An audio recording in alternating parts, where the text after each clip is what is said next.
ओम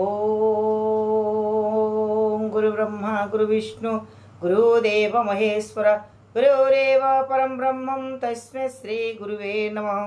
अखंडमंडलाकारं व्याप्तयेनं चराचरं तत्पदं दर्शितं येनं तस्मै श्री गुरुवे नमः। तस्मै श्री गुरुवे नमः। तस्मै श्री गुरुवे नमः। ओम नमो भगवते वासुदेवाय नमः। ओम श्री गणेशाय नमः। ओम श्रीमद्भागवत महापुराण षष्ठ स्कंद अष्टादश अध्याय। गोविंद गोविंद गोविंद पदुगलुछि मकरंद से मकरंद पान करी हेले तरिले ब्रजनारे हेले तरिले ब्रजनारे से ब्रजनारी कपयरे मन मथाऊ निरंतरे मन मथाऊ निरंतरे मन निरंतरे थाऊ। हा कृष्ण बोली जीव जाऊ हा कृष्ण बोली जाऊ जीव मते उद्धार राधाधव। दीतिर गर्भे मरुदुग्न जन्म अष्टाद सेवखाण श्री सुकवाच सुक कहन्ति हरसिते आनंदे सुन परीक्षिते सविता पत्नी पृष्णी होई व्याहृति सावित्री जे त्रये एतिनि कन्याटी ताहार पुत्रर नाम सुन तार अग्निहोत्रो जे पशु सोम चतुर्मास्या जे महायज्ञ ए रूपे पुत्रंकर नाम भोगर वंश एबे शुणा भोगर पत्नी सिद्धि नाम ता पुत्र विभु महिमान प्रभु आशीष चारि नाम कन्याए बरा रोहा जन्म धातार तहु चारि सुत कुहु भार्यारु सायं जात सिनी बालीर पुत्र दर्श अनुमतिर पूर्णमास राकार तहु घेला प्रात ए रूपे धाता वंशख्यात विधातारो जे क्रिया पत्नी तहु जन्मिले पंच अग्नि वरुण भार्या चरसणी ताहार तहु भृगु जन्मी वाल्मीकि महायोगेश्वर वाल्मीकि जातो ताहांकर अगस्ती वशिष्ठ ब्राह्मण कुंभरु होई कुंभरु ताहांकर जन्म रेवती मित्रु पुत्र जात पिप्पली उत्सर्ग अरिष्ट पौलमा इंद्र निज नारी तिनी तनय ताहांकरे जयंतरु सब कुमार माडु ससुण नृपवर उरुक्रम माया वामन ताहांक पत्नी कीर्ति नाम ताठारु बृहत श्लोक नाम तनय होई लाजनम सौभाग्य आदि ताहांकर कुमर होइले अपार कश्यप सुत जे वामन ताहांक व्यर्ज कर्म गुण अति अदिति गर्भे ताहांकर जेमन्ते हेला अवतार ए जे सकल नृपमणि पछे कहिबा परिमाणे कश्यप वंशे जे दैत्य बलि प्रह्लाद भागवत अशेष ताहांक चरित कहिबा शुण एक चित द्वितीय बेनी जे नंदन दैत्य दानवंक बंदन दैत्य दानवंक बंदन हिरण्याक्ष नाम ताहार हिरण्यकशिपु अपर हिरण्यकशिपु जे वीर कयाधु नामे पत्नी तार।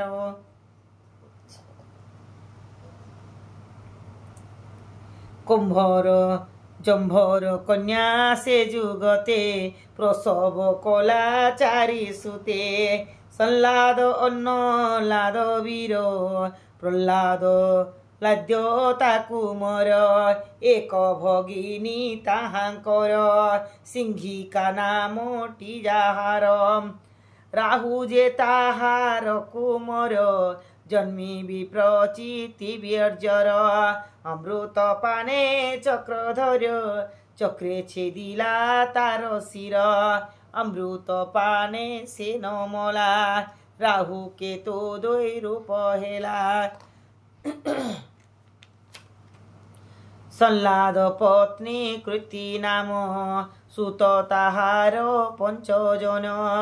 धमनी पत्नी जे हलाधर बातापी लोल कुमर। अगस्ती पेट में स्वरूपे जे भग्न भइला स्वरूपे।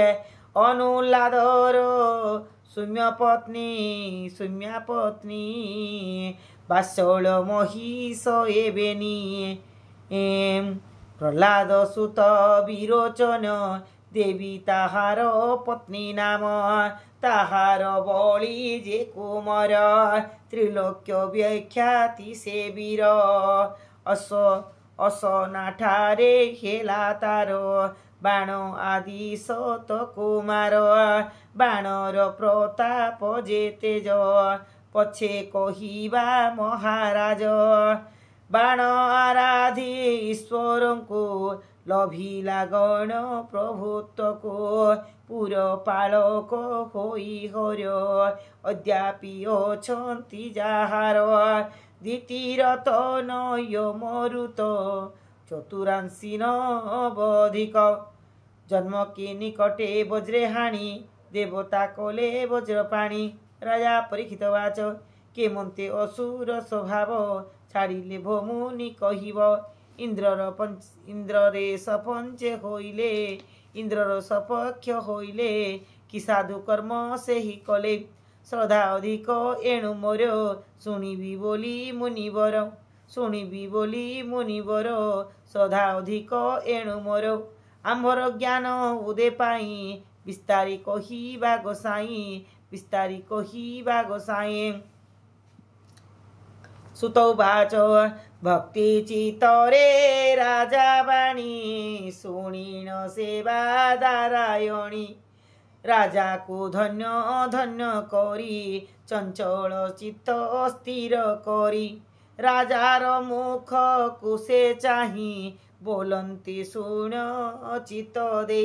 श्री शुकवाच इंद्रे देवारु पुत्र हत दीति होइला मोहगत। क्रोध शोकरे पर जोड़ी चिंता करई मने भाले। अनेक भातृ हंता एही केबे मरिब पाप देही। जुटी कुटिल हृदय ए जन ए मले सुखे मो शयन। कुर्मी विष्टा उष्ण समाने से देह होए अवसाने। से देह पाई प्राणनाश करी नरके परवेश। जे प्राणी आत्मा को जाने से पापे प्रवंचई नाही। ए जे पापिष्ट मूढ़ मुक्त मूढ़ मती एहार नाही धर्म मती। के मन्ते पुत्र खेब जात इंद्र को करिब निपात। एहा मो करिबी विधाने एमंत विचारिण मने। भर्तार निकटे मिलिला प्रीति भाव को आचरिला। नाना प्रकारे सेवा करे विनय भाव को आचरे। परम प्रीति युक्त होए मनज्ञ वचन बोलई।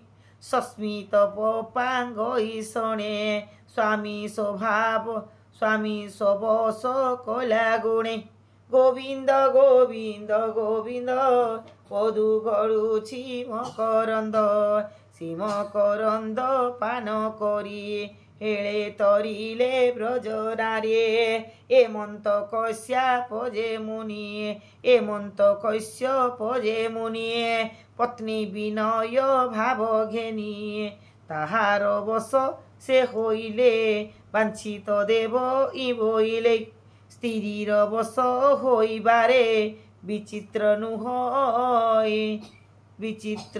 नुहई संसारे आदि सृष्टि रे प्रजापति प्राणी मानंकु सृजिछन्ति पुरुष अर्धी अंग नारी पुरुष अर्ध अंग नारी नर स्वभावे बस स्त्री दीति जे होई सुवेशित प्रभु सेवारे उपगत दीतिर होई न सेवित से जे कश्यप तपवंत परम संत सहोइले एमंत वचन बोइले कश्यप वाच बर तुमाग जे मनरे प्रसन्न होइली तोहरे भर्ता प्रसन्ने स्त्रींकर दुर्लभ अछि कि संसार स्वामी देवता नारींकर वेदे कहन्ति धर्मसार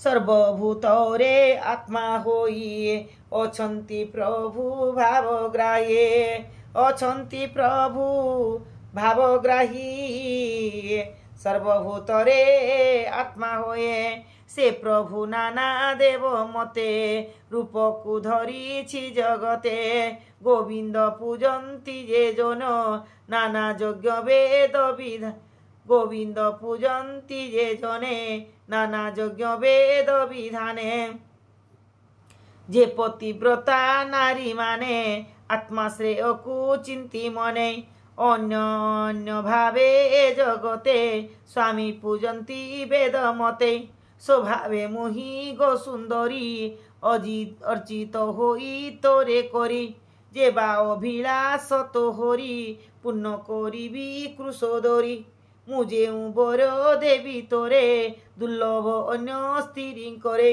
द्वितीय वाच ओ स्वामी बर जेबे देव एक कुमर होइब अमर होइब मो सुत इंद्र कुमारी तुरीत जेणु मो पुत्र मराइला पुत्र शोक को मते देला शुणिन ताहार वचन कश्यप होइले मौन मनरे गरु ताप भर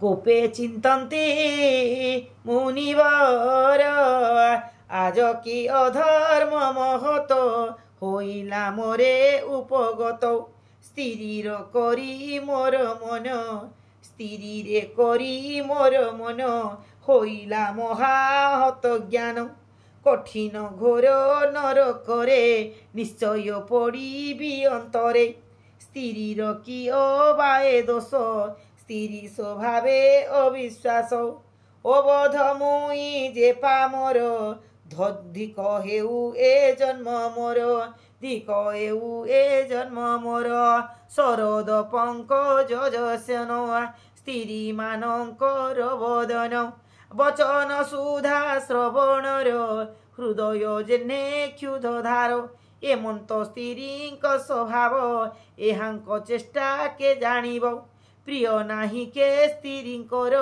क्षणिक बुद्धिटी जाहार स्वकार्य अर्थे से मारन्ते पुत्र भ्रातर निज पते करी जे अछि अंगीकार एहाकु देवी बोली बर मोहर वाक्य मिथ्या काहि इंद्र तबोध योग्य नाही एमंत चिंता करी मुनि शुण कहिबा नृपमणि आत्मार निंदा भाव बोही बोइले किछि कोप भये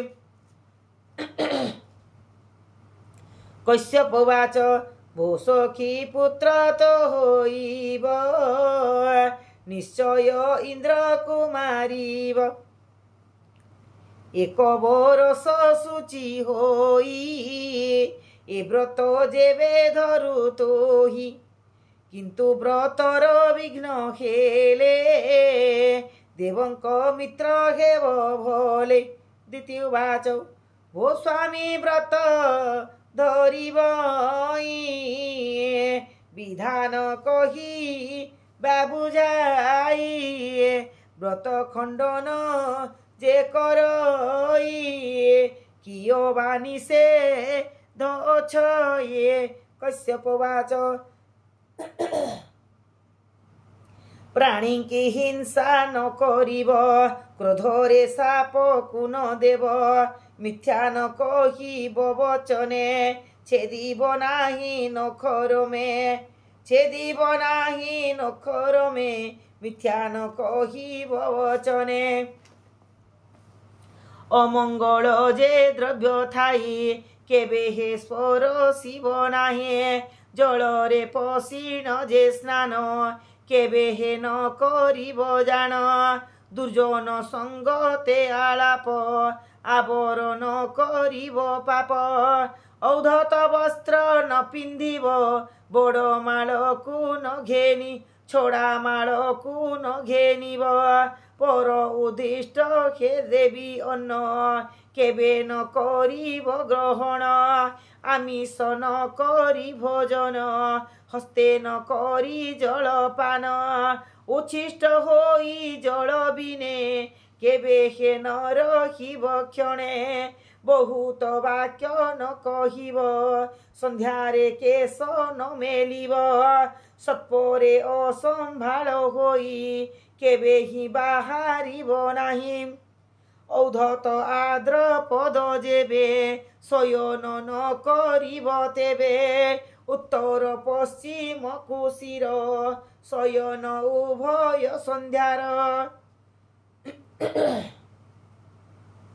उलग्न भाव रे शयन एड़े एते न करी आचरण धौत वस्त्र परिधान शुचि होइब अनुक्षण प्रातः कालरू उठी करी सर्वमंगल को आचरी लक्ष्मी सहिते नारायण पूजिब गोरु जे ब्राह्मण सधवा स्त्री की आनिब माल चंदने पूजा देव यथा विधाने निज पति पूजिब स्थिर करी मती। अरे क बरस दृढ़ चित्ते धरिब पुंस बनव्रते तेबे इंद्र हंता कुमर निश्चय होइब तुम्भर। श्री शुकवाच व्रत को धरी बोइला चंचल चित्त स्थिर कला कश्यप भार्या गर्भे धरी कश्यप व्यर्ज गर्भे धरी विधि रे व्रत को आचरी अदितिर एमंत विधान इंद्र जानिला हे राजन द्वितीय व्रत देखी करी इंद्र ता सेवा को आचरी पवित्र सूची बंत होई ताहांक संग ते बुलाई अनित्य बनरु पुष्प फल समिध कुश कंदमूल पुत्र अंकुर जल आणी पत्र अंकुर जल आणी समीपे दंती चक्र पाणी एमंते व्रत छिद्र तार इंद्र इच्छई नृपवर जे मंते व्याध जे मृगर छिद्र टाको निरंतर केबे ही व्रत छिद्र से ही अनेक यत्ने न देखई तीव्र चिंतारे इंद्र मन छन्न होइला हे राजन शुक्र विचारु अच्छी मने शुभ मोहइब केशने। अरे मंते गला केते दिन सुन विधाता विडम्बन ବ୍ରତର କୃଶ ହୋଇଛନ୍ତି ସନ୍ଧ୍ୟାରେ ଏକ ଦିନେ ଦିତି ବିଧାତା ବସେ ମୋହ ହୋଇ ଉଚ୍ଛିଷ୍ଟେ ଜଳ ସର୍ପ ନାହିଁ ପାଦ ଧୌତ ନ କରିନ କଲେ ଯେ ଭୂମିରେ ଶୟନ ନିଦ୍ରାରେ ହତ ତାର ଜ୍ଞାନ ଶୁକ୍ର ଦେଖିଲେ ବ୍ରତହୀନ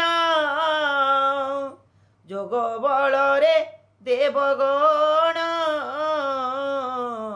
ଯୋଗ ବଳରେ ଦେବ ଈଶ ଦିତିରେ ଗର୍ଭରେ ପ୍ରବେଶ ଯୋଗ ବଳରେ ଦେବ ଈଶ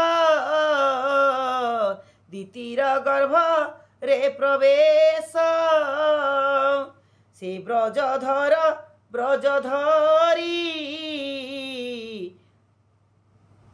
ଶପଥ ଖଣ୍ଡ ଗର୍ଭ କରି ଶୁଦ୍ଧ ଜନକ ପ୍ରାୟ ହୋଇ ଶୁଦ୍ଧ କନକ ପ୍ରାୟ ହୋଇ ଗର୍ଭ ତାହାର ବିରାଜଇ ବ୍ରଜରେ ସାତ ଖଣ୍ଡ ହୋଇ ରୋଦନ କରନ୍ତି ଯେ ସେହି ଖଣ୍ଡକୁ ସାତ ଖଣ୍ଡ କରି ନ କାନ୍ଦ ବୋଲେ ବଜ୍ରଧାରୀ ଛେଦନ ହୋଇ ସେହି ମାନେ ଇନ୍ଦ୍ରକୁ ବୋଲନ୍ତି ବଚନେ ବୋ ଇନ୍ଦ୍ର ଆମ୍ଭ ମାନଙ୍କର ହିଂସା କିମ୍ପାଇଁ ତୁମ୍ଭେ କର ତୁମ୍ଭର ଆମ୍ଭେ ମାନେ ଭାଇ ମୋରୁ ତ ଆମ୍ଭ ନାମ ହୋଇ ଇନ୍ଦ୍ର ବୋଇଲେ ଭାଇ ମାନେ ଭୟ ନ କର ତୁମ୍ଭେ ମାନେ ଅନନ୍ୟ ଭାବକୁ ଆଚର ହୋଇବ ପାରିଷଦ ମୋର ମରୁତ ହୋଇ ଅଣଚାଷ ରହିଲେ ଦେବ ରାଜପାଶ ଦିତିର ଗର୍ଭ ଯେ ନମଲା ବିଷ୍ଣୁର ଅନୁକମ୍ପା ଥିଲା আর অনেক বীর সেই পুণা কুলি সে হেলে হে ছেদন দ্রোণ কুমার সরে তুহিয়ে যে মন্তে হেলো কুরু সাইয়ে বারকে গোবিন্দ ভজনে বারে কো গোবিন্দ ভজনে পাপনা সন্তি প্রাণী মানে କିଛି ନିଉନ ସମ୍ବତ୍ସର ଯେଣୁ ପୂଜିଲା ସେ ଈଶ୍ୱର ଏଣୁ କାରଣୁ ଇନ୍ଦ୍ରେ କରି ପୁତ୍ରେ ହୋଇଲେ ଦେବସରୀ ଅସୁର ଭାବକୁ ଛାଡ଼ିଲେ ଅମର ଭାବ ଆଚରିଲେ ନିଦ୍ରା ଉପେକ୍ଷୀଣ ବସିଲେ ଦିତି ପୁତ୍ରଙ୍କୁ ଅନାଇଲେ ଅନେକ ପ୍ରଭା ପ୍ରାୟ ହୋଇ କୁମର ମାନେ ଛନ୍ତି ରହି ଇନ୍ଦ୍ର ସହିତେ ପୁତ୍ର ଗଣେ ଦେଖି ସନ୍ତୋଷେ ଦେବୀ ମନେ ଇନ୍ଦ୍ରର ଚାହିଣ ବଦନ ଦିତି ଯେ ବୋଲନ୍ତି ବଚନ ଅଦିତି ପୁତ୍ର କୁମହର ଭୟକୁ ଦେବ ଏ କୁମର ଏମନ୍ତ ମୁହିଁ ଇଚ୍ଛା କଲି ଦୁସ୍ତର ବ୍ରତ ଆଚରିଲି ହେତା ତ ଏକ ଇ କୁମର ମୁହିଁ ଯେ ମାଗିଥିଲି ବର ଶପଥ ସପ୍ତ ଏକେ ସନେ କହ ଏକେ ବଣ ବିଧାନେ ତୋହର ମୁଖୁ ଏ ବିଧାନ ଶୁଣିବି ମୁହିଁ ଭନନ୍ଦନ ସତ୍ୟ କହିବୁ ମୋର ଆସେ ମୋର ଆଗେ ମିଥ୍ୟା ନ କହ ଅନୁରାগে ଇନ୍ଦ୍ର ଉବାଚ ଭୋ ମାତ ଶୁଣ ସାବଧାନ ନିଦ୍ରା ମୋହିତ ତୁମ୍ଭ ମନ ତୁମ୍ଭର ବ୍ରତ ଛିଦ୍ର ପାଇ ନିକଟେ ମୁହିଁ ମିଳିଲଇ ଗର୍ଭ ଛେଦିଲି ଆତ୍ମ ଅର୍ଥେ ବିଚାର ନାହିଁ ଧର୍ମ ପଥେ ଗର୍ଭକୁ ସାତ ଖଣ୍ଡ କରି ଛେଦିଲି ଧର୍ମ ନ ବିଚାରି ସାତ କୁମରେ ହେଲେ ଜାତ ଏକକୁ କଲି ସାତ तेबे हे नमले एकेही एत संशय बड़ होई सेवारु महापुरुषर सिद्धि जे होईछि तुम्भर परमेश्वर आराधन सकल मंगल कारण निरते करंती जे नरे आत्मज्ञानी बोली ताहारे आत्मपद जे भगवान ताहाकु कले आराधन ताहार नाही अकुशल से धर्म परम मंगल दुर्जन भाव ए मोहर भोमा तो एबे क्षमा करो स्वभावे बालक मु होई तुम्भर सहिबा जगाई मृत्यु रोए जेते कुमरे रहिले तुम्भर भाग्यरे श्री सुकवाच आज्ञा मागीण सुनासीर शुद्ध भाव घेनी मनर मरुत गण को घेनिले आनंदे दीतिंकु न मिले सुण राजन चूड़ामणि स्वर्ग को गले चक्रपाणी जे प्रश्न कलु तु आंभरे कहिली जन हित सारे मंगल मरुतंक जन्म ईश्वर महिमा कथन बोलो विप्र जगन्नाथ देवसुरंक चरित इति श्रीमद्भागवते महापुराणे पारमहंस्या संहितायां षष्ठ स्कंदे मुरुदुत्पत्ति कथनम नाम 18 अध्याय समाप्त।